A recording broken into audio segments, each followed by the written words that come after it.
folks, welcome back for part 3 of our expert showcase on post-apocalyptic games. I'm Miguel Lopez with Wikia Games, and I'm here with George Albor. Hi, George. Hey. And our special guest, Chris Avalon, Creative Director at Obsidian Entertainment, and Chad Henshaw, Admin at the Nukipedia Wiki. So, related to the topic we were just discussing, world building in post-apocalyptic games, is the economy of the post-apocalypse. It seems that post-apocalyptic games really easily cling on to a lot of notions that we we see in pretty much every game, and we tend to ignore unless we're playing a post-apocalyptic game. The notion of scarcity, scarcity of resources, scarcity of money, scarcity of pretty much every sort of important thing to succeed in the game imaginable. Chris, the games you've worked on have really sort of explored this in interesting ways. And Chad, the stuff that you do for Fallout Apprentice heavily incorporates the idea of resources. Do you guys want to take a stab at this? What do you guys think is, what are the tenets of post-apocalyptic economy, and how are they best expressed in games?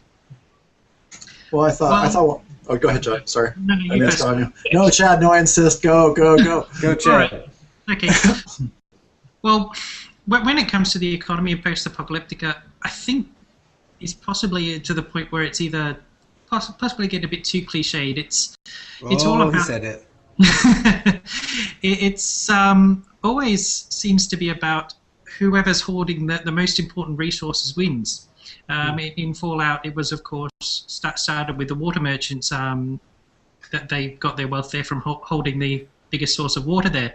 However, I was discussing this with someone else on the wiki the other day, and he mentioned that in a book series that he's been reading, Dinner at Deviant's Palace by Tim Powers, rather than water, it was actually alcohol that was the most important resource. Much more realistic. Aye. Well, the reasoning being is that, of course, it's a great water substitute, but you can also use it to disinfect and as fuel there as well. So I thought that made a lot of sense. But I think this, when it comes to the economies in post-apocalyptic games, what we still see is that trade is the most important part of any economy. There is always a lot of something somewhere, and there is somewhere else where there isn't enough of it, and that can help actually in the game design, because it provides a safer path or an easier path if you want, so you can work as a guard and actually have all these NPCs around with you to help you get through an otherwise tough area. Good point.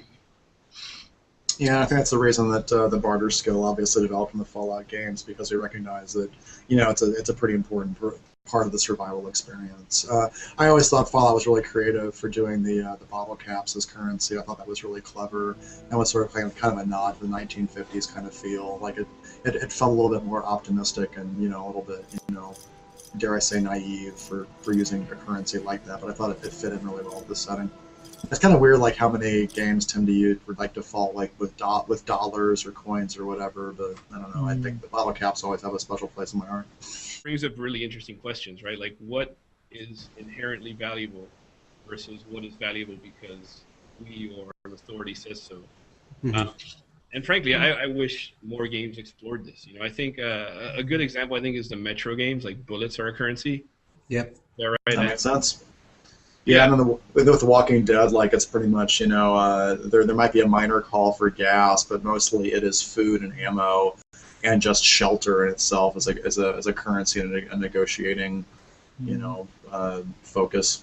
Well, what I love, too, about food or water or bullets being a piece of currency as well is that that the people in that world have to use it. So it's constantly running out, right? This isn't gold where, I'll give you gold and then you give me gold and the gold never goes anywhere because it's never used, right? This is, it adds, I think, a flavor of doom to the entire world when you know that the very same things that you're valuing to use and trade and barter are the same things that you rely on to live every day. Yep. Yeah, and I don't know. It makes me curious, though, for a post-apocalyptic story to emerge. And, I'm sure there's one out there. I'm probably just not aware of it. But think of a post-apocalyptic scenario where the world that suffered the cataclysm was a world that was like post-scarcity, a world where Ooh. You know, there was basically no material want. What does first of all, like, what would cause a world like that to collapse? And secondly, So I would say Children of Men was a pretty good example of that. That's a great example. There wasn't a lack of resources. It was just that simply the human race, was infertile and just simply dying out. At which point, the last child on Earth becomes the most important thing. And then, I guess the Why the Last Man? Yeah, thank you. Yeah, and that's another good example of it. Like, when you only have 3 men left in the world, that causes some pretty serious scarcity issues. Yeah. And that was a pretty interesting series. And then I'm drawing a blank on anything else, but yeah, those kind of jump to mind. Yeah, there's a few other sci-fi worlds where I didn't see that movie. There was like a recent Justin Timberlake film where time was a major resource. I thought that part of it was actually pretty interesting. I thought that was a pretty good way of condensing the haves versus the have-nots, and then just boiling it down to it all actually does boil down to time that you have left and the quality of life that you have in that period of time. So I like that, even though the movie was kind of all over the place. But. Right. There's a few games that maybe it's not as explicit with its use with time, but they're games that are so punishing and so dangerous that when you go out in the world, you're constantly concerned about how much time you're spending out there. So Metro is a good example, right? When the main character in Metro goes outside of the Metro in the real world, he's got a limited amount of time to be out there, right? He's got a gas mask on. He's always checking his air supply on his wristwatch, right? It's something where when you're normally in the game, you're not paying that much attention to it, but when you're in a dangerous situation, suddenly it's very, very important, right? Another example would be this. I think it's another Eastern European, very strange game called Pathologic, which is sort of a post-apocalyptic world and has some of those same concerns because things that are happening in the world are happening in real time, and if you're not there, then you're just not there. You miss out, and so time suddenly becomes crucial, right? Mapping how you're going to get from point A to point B. And again, I think this is just a weird fascination for me because I'm not even that big of a fan of playing games that are super punishing. But when you have a mechanic that is so cruel to you, like ammunition being your form of currency, there's some level of fascination that's in me of loving to explore how really dark and unsettling those experiences where suddenly the mundane is super important. And it's so unique. And again, I think it's something that really only post-apocalyptic games and maybe some horror games can accomplish.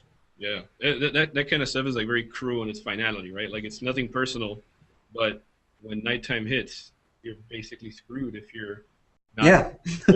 One of my personal favorites, Dragon's Dogma, does that really well. I don't know if any of you guys are familiar with it, but basically it's a fairly dangerous fantasy world by day, and if you're stuck out at night, it just becomes 10 times more dangerous. It's all the goblins and all the griffins that would attack you during the day, but there's also undead. There's skeletons, zombies, specters, and yeah, I mean, in that game, it totally, like, time is a resource. You plan excursions around whether or not you think you'll be able to make it to your destination on time. That's awesome. That's beautiful. When you're low level, you carry lamps, and you got to carry lamp oil, and it's one of those things that it's probably really easy to forget to buy when you're at the shop in town. But have you guys not played that one game, Don't Starve?